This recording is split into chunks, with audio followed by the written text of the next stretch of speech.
6.25 한국전쟁 발발 75주년을 맞아 참전 유공자들의 희생과 헌신을 기리는 기념식이 오늘 열렸습니다. 민주당 뉴욕시장 후보 예비선거에서 사회주의자로 분류되는 30대 초반의 맘다니 후보가 앤드류 쿠오모 전 뉴욕주지사를 꺾고 승리하는 이변이 연출됐습니다. 트럼프 행정부는 불법 체류자들을 포착하는 동시에 합법 거주민들 중에 무자격인데도 연방 복지 혜택을 타먹는 외국인들을 가려내는데 빅데이터들을 활용해 추적에 나섰습니다. 뉴욕시 야외 공공수영장이 오는 6월 27일 금요일부터 개장합니다. 모두가 누릴 수 있는 권리, 바로 아름다움입니다. 키스는 누구나 더 쉽고 당당하게 자신의 아름다움을 즐길 수 있는 세상을 꿈꿉니다. 키스는 우리 모두의 미래가 더 아름답게 빛날 수 있도록 최선을 다할 것입니다. 당신의 아름다움의 모든 순간, 키스가 함께합니다.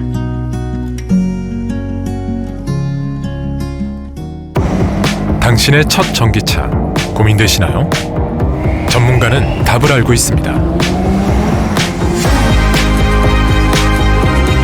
틀을 깬 스타일, 시대를 이끄는 테크놀로지, 드라이빙의 즐거움까지.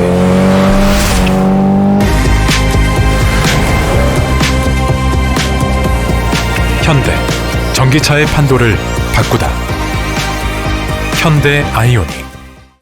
6.25 한국전쟁 발발 75주년을 맞아 참전 유공자들의 희생과 헌신을 기리는 기념식이 오늘 열렸습니다.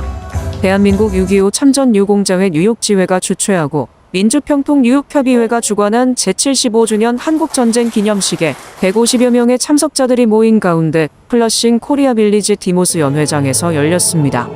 이날 참석자들은 대한민국과 자유민주주의 수호를 위해 온몸으로 북한군과 중공군에 맞선 6.25 참전 유공자들과 참전 미국 용사들이 초청된 자리에서 이들의 호국 보훈의 정신을 기렸습니다. 박종대 회장은 이날 환영사를 통해 평화는 결코 주어지는 것이 아니라 지켜내는 것이라며 오늘 우리가 누리는 자유와 평화는 수많은 이들의 피와 땀 위에 세워진 것임을 다시금 되새기는 시간이 되길 바란다고 말했습니다. 누구든지 6.25 참전 용사들이 어떻게 나라를 지키는지 그 기억만을 좀 해주시고 앞으로도 잊지 말아줬으면 감사하겠습니다. 뉴욕지회는 회원이 현재 20명 정도지만 거동이 자유로운 회원은 10여 명에 불과하다며 회원 원래 모임과 한국전쟁 기념식 등 힘닿는 데까지 최선으로 모임 및 행사를 이어가겠다고 다짐했습니다. 민주당 뉴욕시장 후보 예비선거에서 사회주의자로 분류되는 30대 초반의 맘다니 후보가 앤드류 쿠오모 전 뉴욕주지사를 꺾고 승리하는 이변이 연출됐습니다. I will be your Democratic nominee for the mayor of New York City. 뉴욕시 선거관리위원회는 어제 치러진 민주당 뉴욕시장 후보 예비선거에서 올해 33세의 민주적 사회주의자 조란 맘다니 후보가 승리했다고 발표했습니다. 뉴욕시 선거관리위원회는 오늘 오전 개표 93% 시점에서 맘다니 후보가 43.5%를 득표, 36.5%에 그친 쿠오모 후보를 앞섰다고 밝혔으며 개표를 100% 완료해도 맘다니 승리는 확실한 상황입니다. 개표 85% 시점에서 브랜드랜더 후보는 11.5% 득표에 그쳤고 에이드리엔 아담스 후보는 4.1%, 스캇 스티링거 후보는 1.7%를 각각 기록했습니다. 조란 맘다니 후보는 뉴요커들의 생활비 문제에 초점을 둔 선거운동을 전개, 큰 지지를 받았으며 승리가 확정된 뒤 나는 나에게 투표를 했든 안 했든 간에 모든 뉴요커를 위한 시장이 될 것이라고 강조했습니다. 맘다니 후보는 나는 아주 오랫동안 망가져 있던 정치 시스템을 개혁할 것이며 나를 불러준 유권자들의 소명에 화답해 여러분이 자랑스러워할 수 있는 시장이 되겠다고 다짐했습니다. It is enough to keep the lights on. It is enough to send your kid to school. Where rent-stabilized apartments are actually stabilized. Where buses are fast and free. Where childcare doesn't cost more than CUNY. And where public safety keeps us truly safe. 또 선거 기간 내내 압도적 우위를 보였던 앤드류 쿠오모 전 주지사는 결국 뉴욕시장 재선을 통해 권토중례를 모색했지만 결국 실패하고 말았습니다. 쿠오모 전 지사는 오늘 밤은 그의 밤이다. 그는 자격이 있다. 그는 이겼다며 깨끗하게 패배를 인정하고 맘다니의 승리를 축하했습니다. 맘다니는 지난 2021년 불과 29세의 나이로 뉴욕주 하원의원에 당선됐으며 인도계 및 무슬림계로 만약 올해 11월 뉴욕시장이 된다면 사상 첫 인도 무슬림계 시장이 됩니다. 어제 실시된 뉴욕시 예비선거에서 뉴욕시장 외 뉴욕시 공의공호관에는 주마니 윌리엄스 현 공의공호관이, 시감사원장에는 마크 레빈 현 맨해튼 보로장이 당선됐습니다. 24일 실시된 선거에서 주마니 윌리엄스 뉴욕시 공의공호관이 득표율 71.3%를 획득해 승리를 선언했습니다. 또 뉴욕시 감사원장에는 현 맨해튼 보로장 마크 레빈 후보가 득표율 48.21%를 획득해 승리를 확정지었습니다. 도널드 트럼프 전 대통령의 형사기소를 관철한 엘빈 브레그 맨해튼 검사장도 득표율 74%를 획득해 압도적인 승리를 거뒀습니다. 특히 이날 선거에서는 한인 최초로 퀸즈 민사법원 판사 선거에 도전한 이부조 길러건 이민법 전문 변호사가 57.70%를 획득해 당선을 확정했습니다. 조 당선자가 대표하는 제2민사법원 관할 지역은 엘머스트, 오드사이드, 잭슨 하이츠, 코로나 등입니다. 한편 뉴욕시장 선거에서 고배를 마신 앤드류 쿠오모 전 뉴욕주지사는 오는 11월에 실시되는 본선거에서 무소속으로 출마할 가능성을 타진할 것이라고 밝혔습니다. 쿠오모 전 주지사는 민주당 예비선거에서 패배를 인정한 뒤 뉴욕타임스와의 전화 인터뷰에서 이번 선거 최종 개표 결과를 면밀히 검토하고 지지자들과 오는 11월 본선거의 출마 여부를 결정할 계획이라고 밝혔습니다. 만약 쿠오모가 무소속으로 출마를 하게 되면 올 11월 본선거에서 민주당 예비선거에서 승리한 조란 맘다니 후보, 에릭 아담스 뉴욕시장, 공화당 커티스 슬리와 후보 등 4명이 맞붙게 됩니다. 트럼프 행정부는 불법 체류자들을 포착하는 동시에 합법 거주민들 중에 무자격인데도 연방 복지 혜택을 타먹는 외국인들을 가려내는데 빅데이터들을 활용해 추적에 나섰습니다. 트럼프 행정부는 이민 단속의 빅데이터들을 사용하기 위해 IRS 납세자 정보, 사회보장국 정보, 메디케어, 메디케이드 의료 정보, 공공주택 사용자 정보 등 모든 연방기관들의 데이터들을 하나로 통합해 공유하고 있습니다. 트럼프 행정부는 이어 이민 단속에 활용하기 위해 각 주 정부들의 주민들의 신상 정보들을 제출하거나 공유하도록 요구하고 나섰습니다. 연방 농무부는 각 주 정부들에게 저소득층 식료품 지원인 푸드스탬프 수혜자들의 이름과 사회보장번호, 생년월일과 주소 등을 제출하라고 요구했습니다. 연방 농무부는 푸드스탬프 수혜자 정보를 제출하지 않으면 연방 자금을 끊을 것으로 경고했습니다. 연방보건복지부 산하 메디케어 메디케이드 서비스국은 메디케이드 수혜자 정보들을 국토안보부와 공유하도록 조치했습니다. 연방정부는 특히 이민신분에 상관없이 복지 혜택을 제공하고 있는 뉴욕, 뉴저지, 캘리포니아 등의 세부 내역을 제출받아 사기성 또는 낭비성인지 가려내려 하고 있습니다. IC 이민단속국은 각 주의 문서 소환장까지 발동해 비시민권자들에 대한 복지 혜택을 추적하게 됩니다. 뉴욕시 야외 공공수영장이 오는 6월 27일 금요일부터 개장합니다. 무더운 여름이 본격적으로 시작되면서 많은 시민들이 더위를 식히기 위해 수영장을 찾을 것으로 보입니다. 뉴욕시 야외 수영장은 매일 오전 11시부터 오후 7시까지 운영되며 오후 3시부터 4시까지는 청소 시간으로 이용이 제한됩니다. 수영장 이용 시에는 반드시 수영복 착용이 필수이며 무료 자외선 차단제가 제공될 예정입니다. 사물함의 개인 물건 보관을 위해선 자물쇠가 필요하며 모든 음식물과 유리병, 전자기기 등은 사물함에 보관해야 합니다. 물놀이용 튜브는 가져오지 않는 것이 안전하며 수영 실력이 부족한 아동의 경우 얕은 수심 구역에서 머무르는 것이 권장됩니다. 아기와 유아는 반드시 수영용 기저귀를 착용해야 하며 유모차를 보관할 공간은 있지만 별도의 안전 관리는 이루어지지 않습니다. 가까운 수영장 위치와 더 자세한 정보는 뉴욕시 공식 웹사이트에서 확인할 수 있습니다. 뉴욕시가 쥐와의 전쟁에 새로운 전선을 열어 가로수 화단을 중점으로 쥐 소탕 작업에 돌입합니다. 아담스 뉴욕시장은 22일 최근 거리 곳곳에 약 60만 개 가로수 화단에 숨어 사는 쥐를 퇴치하기 위해 87만 7천 달러를 투입, 전문팀을 구성해 본격적인 방역에 나선다고 밝혔습니다. 가로수 화단 관련 쥐 민원은 작년에만 2,300건 이상 접수됐습니다. 이번 작업은 화단 속 쥐 굴에 탄소 일산화물을 주입해 질식시키는 비독성 방식으로 나무나 토양에 영향을 주지 않는 친환경적 접근이라고 시당국은 설명했습니다. 뉴욕시는 이를 위해 방역 전문가의 감독 아래 12명의 전담 인력을 채용해 순찰과 현장 조치를 병행할 계획입니다. 하지만 일부 동물보호단체는 이번 조치가 지나치게 잔인하다고 비판했습니다. 동물단체 PETA는 쓰레기 수거 강화와 쥐 피임약 확대가 더 효과적인 해결책이라며 죽이는 방식은 오히려 쥐의 번식만 가속화한다고 지적했습니다. 아담스 시장은 앞서 쓰레기통 밀폐화 정책을 도입하고 쥐차루로 불리는 쥐퇴치 전담 책임자도 임명하는 등 쥐퇴치를 시정 핵심 과제로 삼고 있습니다. 도널드 트럼프 대통령이 자신의 주요 국정 의제를 반영한 크고 아름다운 법안 처리를 이번 주 내로 마무리하라고 의원들에게 촉구했습니다. 트럼프 대통령은 24일 자신의 SNS 트루스 소셜에 올린 글에서 크고 아름다운 법안을 상하원에서 통과되기 전까지 그 누구도 휴가를 떠날 수 없다고 윽박했습니다. 트럼프 대통령은 상원 의원들에게 꼭 필요하다면 의원실에 틀어막힌 채 집에 가지 말고 이번 주에 일을 마무리하라고 썼습니다. 이어 크고 아름다운 법안을 당장 처리할 수 있도록 하원과 협력하라고 촉구했습니다. 존 튠 연방상원 공화당 원내대표는 오는 27일부터 크고 아름다운 법안에 대한 표결이 시작될 것으로 예상했습니다. 그는 한 매체와의 인터뷰에서 상원이 표결을 시작하면 밀어붙일 것이고 표결 마라톤에 돌입해 언제가 되든 끝까지 해낼 것이라며 강행 처리 의지를 드러냈습니다.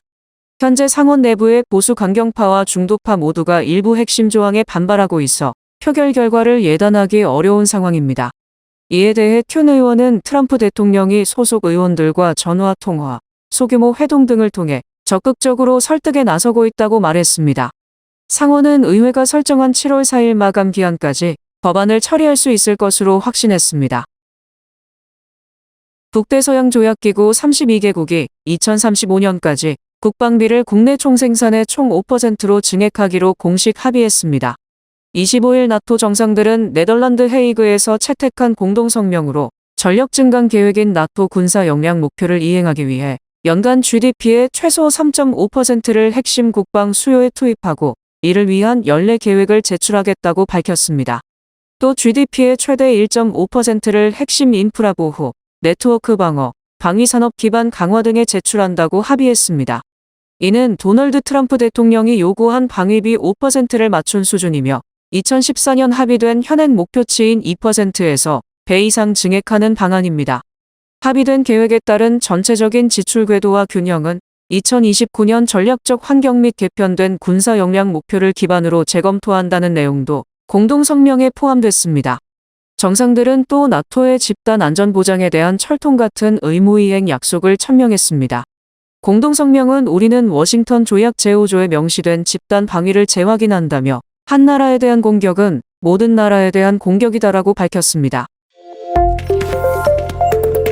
지난달 캘리포니아주 팜스프링스 난임 클리닉 차량 폭발 테러 사건의 공범으로 기소된 데니얼 종현박 씨가 구치소에서 사망한 채 발견돼 충격을 주고 있습니다. 연방법무부는 어제 오전 7시 30분쯤 로스앤젤레스 다운타운 소재 연방구치소에서 올해 32세인 박 씨를 의식이 없는 상태로 발견, 인근 병원으로 후송했으나 병원에서 사망 진단을 받았습니다. 연방법무부는 이날 박 씨가 수용돼 있던 시설 내에서 다른 수감자나 교도관 등이 부상을 입은 일은 없었으며 공공의 안전에 위협을 주는 상황도 발생하지 않았다고 밝혔습니다. 박 씨는 지난달 17일 캘리포니아 출신 가이 에드워드 바트커스가 캘리포니아주 팜스프링스 소재 난임 클리닉 건물 앞에서 차량 폭발 테러를 일으킨 사건과 관련해 폭약 등을 제조하고 공급한 혐의를 받아왔습니다. 연방검찰은 박 씨가 극단적인 반출생주의 온라인 모임에서 바트커스를 만난 뒤 질산 암모늄을 대량 구매해 바트커스에게 제공한 것은 물론 직접 폭발물을 만들었다는 혐의로 기소했습니다. 박 씨는 바트커스가 테러를 저지른 뒤 유럽으로 달아났으나 연방검찰이 인터폴에 수배령을 내린 후 약 2주 만에 폴란드에서 체포됐으며 지난 3일 폴란드에서 뉴욕으로 송환됐습니다. 그 뒤 박 씨는 다시 테러 사건이 발생한 캘리포니아 연방검찰로 인계돼 지난 13일부터 로스앤젤레스 다운타운 연방구치소에 수감돼 재판을 받아왔습니다. 연방법무부는 박 씨의 사인을 밝히지 않았기 때문에 갖가지 추측이 난무하고 있으며 구치소 내에서 다른 재소자들에게 폭행을 당해 숨졌을 가능성도 배제할 수 없습니다. 트럼프 대통령의 강경한 압박 속에 이스라엘과 이란이 아슬아슬하고 어정쩡한 휴전에 돌입했으나 이란 핵시설이 멀쩡한 것으로 알려지면서 전쟁의 불씨는 여전하다는 우려를 낳고 있습니다. 트럼프 대통령의 발표대로 이스라엘과 이란이 이른바 완전한 휴전에 돌입했지만 서로 간의 앙금이 가시지 않아 소규모 공격은 계속 이어지고 있으며 양측이 서로 승자라는 선전전을 펼치고 있습니다. 휴전 돌입 직후 이란은 이스라엘을 향해 미사일을 2발 발사했고 이스라엘은 전투기를 띄워 보복 공습에 나섰지만 이란은 미사일 발사를 부인했고 이스라엘의 보복 공격은 레이더 기지에 한해 제한되는 등 양측은 휴전을 지키려는 듯한 모습을 보이고 있습니다. 특히 트럼프 대통령은 양측의 돌발적 행동이 휴전 분위기를 깰 수도 있다고 보고 트루스 소셜의 휴전은 발효됐다, 위반하지 말라며 군기반장식 압박을 계속하고 있습니다. 트럼프 대통령은 또 나토 정상회의 참석을 위해 네덜란드로 가는 전용기에서 네타냐후 이스라엘 총리에게 휴전에 필요한 조치를 취하라고 단호하고 직접적으로 요구했다고 말했습니다. 트럼프 대통령은 기자들과 대화 도중 이스라엘의 보복 공격에 대해 욕설을 섞어가며 강한 어조로 비난을 퍼부었고 그 뒤 양측의 추가 교전은 멈춘 상황입니다. 한편 이스라엘은 이란에 대한 기습 공격을 감행하고 핵 개발을 저지하면서 전쟁의 승리자라고 주장하고 있습니다. 반면 이란 최고국가안보회의는 적이 후회 속에 패배를 받아들이고 일방적으로 침략을 멈추게 만드는 승리를 거뒀다고 발표했습니다. 양측 모두 승리를 주장하는 상황에서 미국의 공습이 이란 핵 프로그램을 완전히 파괴시키는 데 실패했다는 주장이 제기되면서 이란 핵 개발의 불씨, 나아가 이란 이스라엘의 충돌 가능성이 몇 개월 뒤 또다시 가시화될 것이라는 우려를 낳고 있습니다. 특히 미국이 벙커버스터 공격을 감행했음에도 큰 타격을 입히지 못한 것으로 입증될 경우 북한 등 미국의 적들이 미국 공격을 무서워하지 않는 부작용이 발생할 가능성이 큽니다. 트럼프 대통령이 이란 핵시설을 완전히 파괴했다고 주장했지만 미 정보 당국은 이란 핵 프로그램 핵심 요소가 파괴되지 않았다고 평가한 것으로 드러났습니다. CNN은 미 국방정보국이 중부사령부의 전투 피해 평가를 근거로 작성한 초기 평가를 입수했다며 이란 핵 프로그램 핵심 요소가 파괴되지 않았고 단지 수개월 퇴보시킨 수준이라고 평가했다고 보도했습니다. CNN은 이 평가는 초기 평가이며 현재도 평가가 계속 진행 중임을 감안하면 결과가 달라질 수 있지만 일단 이란의 우라늄 농축시설을 전면 파괴했다는 트럼프 대통령의 주장과는 큰 차이가 있다고 강조했습니다. 특히 이 평가에 정통한 정보 관계자 2명은 이란이 생산해 보유하고 있던 농축 우라늄이 파괴되지 않았다고 CNN에 밝혔습니다. 또 우라늄 농축의 핵심 설비인 원심 분리기가 대체로 파괴되지 않고 보존됐으며 미국이 이란 핵 프로그램을 최대 수개월 퇴보시킨 것으로 평가했습니다. 미 정보 당국은 이란 핵시설 피해가 지상 구조물에 국한되며 전력 공급 시설 등 지원 인프라만 파괴됐다고 밝혀 벙커버스터가 지하시설 파괴에서 큰 역할을 하지 못한 것으로 추정됩니다. 이에 대해 백악관은 CNN이 보도한 국방정보국 초기 평가는 완전히 틀린 것이라며 이란 핵시설이 완전히 파괴됐다는 트럼프 대통령의 입장을 고수했습니다. 하지만 백악관이 국방정보국의 1급 비밀이 CNN에 유출됐다고 언급함으로써 CNN이 입수한 초기 평가 보고서의 존재는 인정했습니다. 트럼프의 관세 인상에 앞서 기업들이 수입을 발빠르게 늘리는 바람에 올해 1분기 미국의 경상수지 적자가 사상 최대를 기록했습니다.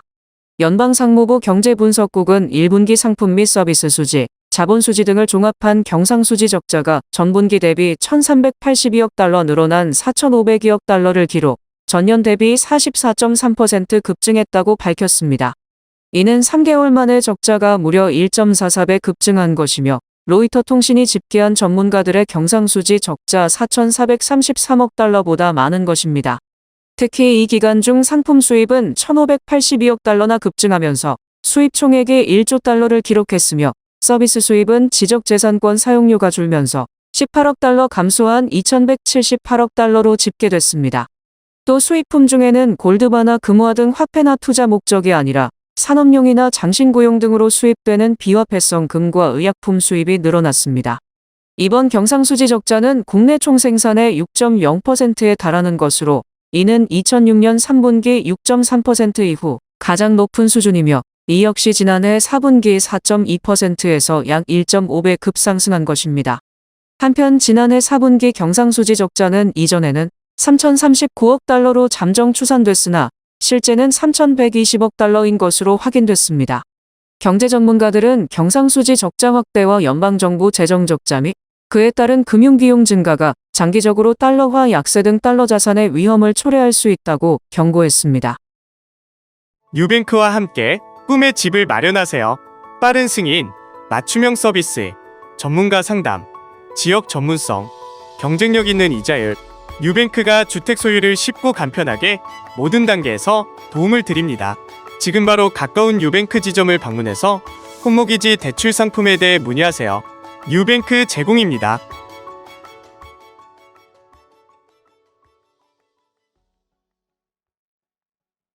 뱅크 오브 호프가 드리는 경쟁력 있는 이자율에 8개월 및 12개월 프로모 플러스 CD. 가까운 뱅크 오브 호프 지점에서 만나보세요. 이 프로그램은 최고의 금융 서비스로 당신을 존중합니다. 뱅크 오브 호프 제공입니다. 주요 단신 전해드립니다. 내란 특검이 24일 윤석열 전 대통령에 대해 특수공무집행 방해 등 혐의로 체포영장을 전격 청구했으나 25일 법원은 윤 전 대통령이 특검에 출석 의사를 밝혔다며 영장을 기각했고, 특검은 윤 전 대통령에게 6월 28일 출석을 요구했습니다. 트럼프 관세 정책을 둘러싼 불확실성이 경제에 부담을 지울 것이란 우려가 지속되며 6월 소비자 신뢰지수는 93으로 5월 대비 5.4포인트 하락했습니다. S&P 다우존스 인덱스는 4월 20개 도시 기준 주택가격지수가 전년 동기 대비 3.4% 상승했으며 주택가격 상승률이 다소 둔화한 것으로 보인다고 밝혔습니다. 해수욕 시즌이 본격 시작된 가운데 롱아일랜드 일부 해변의 바닷물에서 기준치 이상의 박테리아가 검출돼 수용금지 조치가 내려졌습니다. 아마존은 미국 전역 4,000개 이상의 중소도시 및 농촌 지역으로 당일 배송과 이길 배송 서비스를 확대한다고 밝혔습니다. 일본 가고시마현 도카라 열도 인근에서 3일간 300회가 넘는 지진이 발생하면서 대지진이 임박했다는 공포가 확산하고 있습니다. 베네치아 시민들의 반발로 제프 베이조스는 결혼식 장소를 베네치아 중심가에서 보트로만 접근이 가능한 베네치아 동쪽 끝으로 변경했습니다. 니케이 신문과 파이낸셜 타임스의 조사 결과 미국 대도시 중에서 외국 기업이 투자하기 좋은 곳 1위로 플로리다주 템파, 2위로 워싱턴주 시애틀이 꼽혔습니다. 날씨 전해드립니다. 목요일인 내일은 소나기가 내리겠습니다. 낮 최고 기온은 79도, 최저 기온은 65도입니다. 해 뜨는 시간은 5시 26분, 해지는 시간은 8시 31분입니다. 이상으로 주간 날씨와 세계 날씨 전해드립니다.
이상으로 6월 25일 수요일 TKC 뉴스데스크 여기서 마치겠습니다.